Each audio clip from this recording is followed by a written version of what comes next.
बिना पाकिस्तान में घुसे हुए जिस तरीके से एयर स्ट्राइक की गई, संयुक्त ऑपरेशन चलाया गया भारतीय सेना की तरफ से, वो काबिले तारीफ है। और इसीलिए अगर आप अपना सोशल मीडिया अकाउंट स्क्रॉल कर रहे होंगे, लोगों के व्हाट्सएप स्टेटस देख रहे होंगे, तो आपको एक ही चीज नजर आ रही होगी और वो है ऑपरेशन सिंदूर।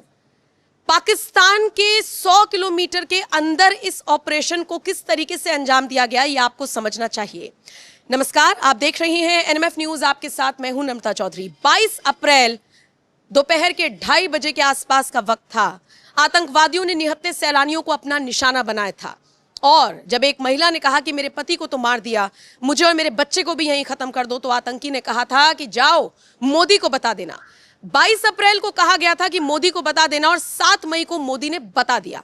आतंकियों को, आतंकियों के कैंप्स को, आतंकियों के संगठन को और पाकिस्तानी जिहादी सोच को नेस्तनाबूद कर दिया है भारतीय सेना ने।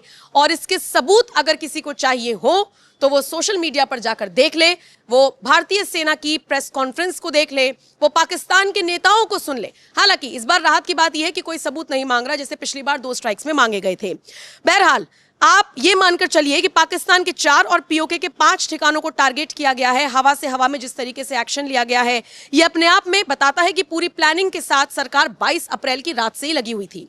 सीसीएस की बैठक हो रही थी, बड़ी बड़ी मीटिंग्स हो रही थी, सेना प्रमुखों के साथ नरेंद्र मोदी की मुलाकात हो रही थी, गृह मंत्री अमित शाह मुलाकात कर रहे थे, जो बताता है कि कहीं ना कहीं एक बड़े ऑपरेशन की प्लानिंग तैयार की जा रही थी। और उसके बाद एक बयान सामने आता है, खबर सामने आती है कि प्रधानमंत्री ने सेना को खुली छूट दे दी थी कि जाइए अपने तरीके से सबका हिसाब कीजिए। सबका हिसाब हो गया।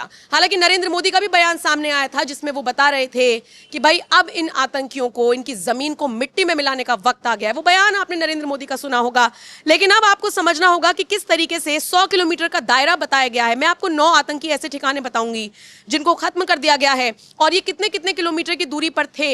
इससे आप समझ जाएंगे कि कितने अंदर जाकर इस स्ट्राइक को अंजाम दिया गया है। सबसे पहले समझिए कि अंतर्राष्ट्रीय सीमा से लगभग 100 किलोमीटर दूर स्थित है बहावलपुर और यहां पर जैश ए मोहम्मद का मुख्यालय था, जिसे भारतीय सेनाओं ने ध्वस्त कर दिया। यानी एक तो बड़ा टारगेट यही बताया जा रहा है कि 100 किलोमीटर दूर जाकर इस ऑपरेशन को अंजाम दिया गया। दूसरा आता है मुरीद के। ये आतंकी ठिकाना इंटरनेशनल बॉर्डर से 30 किलोमीटर दूर स्थित है। यहां लश्कर ए तैयबा का शिविर था जो कि 26/11 मुंबई हमले से जुड़ा था। तीसरा आता है आपका गुलपुर। यह आतंकी ठिकाना एलओसी पुंछ राजौरी से 35 किलोमीटर दूर स्थित है। फिर आता है लश्कर कैंप सवाई। यह आतंकी ठिकाना पीओके तंगधार सेक्टर के अंदर 30 किलोमीटर दूर स्थित है। फिर आता है बिलाल कैंप, जैश ए मोहम्मद का लॉन्च पैड। यह ठिकाना आतंकियों को सीमा पार भेजने के लिए इस्तेमाल किया जाता था, लेकिन इसे भी पूरी तरीके से ध्वस्त कर दिया गया है। फिर आता है कोटली, एलओसी से 15 किलोमीटर दूर स्थित लश्कर का शिविर। यह 50 से अधिक आतंकियों की क्षमता वाला ठिकाना था। फिर आता है बरनाला कैंप। यह आतंकी ठिकाना एलओसी से 10 किलोमीटर दूर स्थित था। सरजाल कैंप सांबा कठुआ के सामने इंटरनेशनल बॉर्डर से 8 किलोमीटर दूर स्थित जैश का प्रशिक्षण केंद्र था, यानी ट्रेनिंग कैंप था। और फिर आता है सियालकोट के पास मेहमूना कैंप। यह हिजबुल मुजाहिदीन का प्रशिक्षण शिविर था और इंटरनेशनल बॉर्डर से 15 किलोमीटर दूर स्थित था। यानी इतना तो आप समझ लीजिए, कोई 15 किलोमीटर दूर था, कोई 10 किलोमीटर दूर था, कोई 25 था। लेकिन जो सबसे पहला बरनावल, जिसका मैंने जिक्र किया,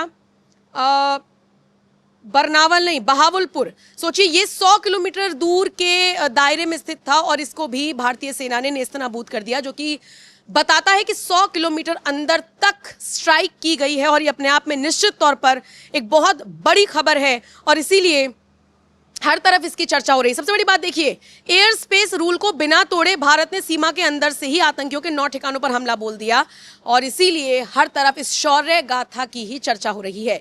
जो भी अपडेट आती रहेगी आप तक पहुंचाते रहेंगे। आप इस खबर पर क्या राय रखते हैं, जरूर बताएं।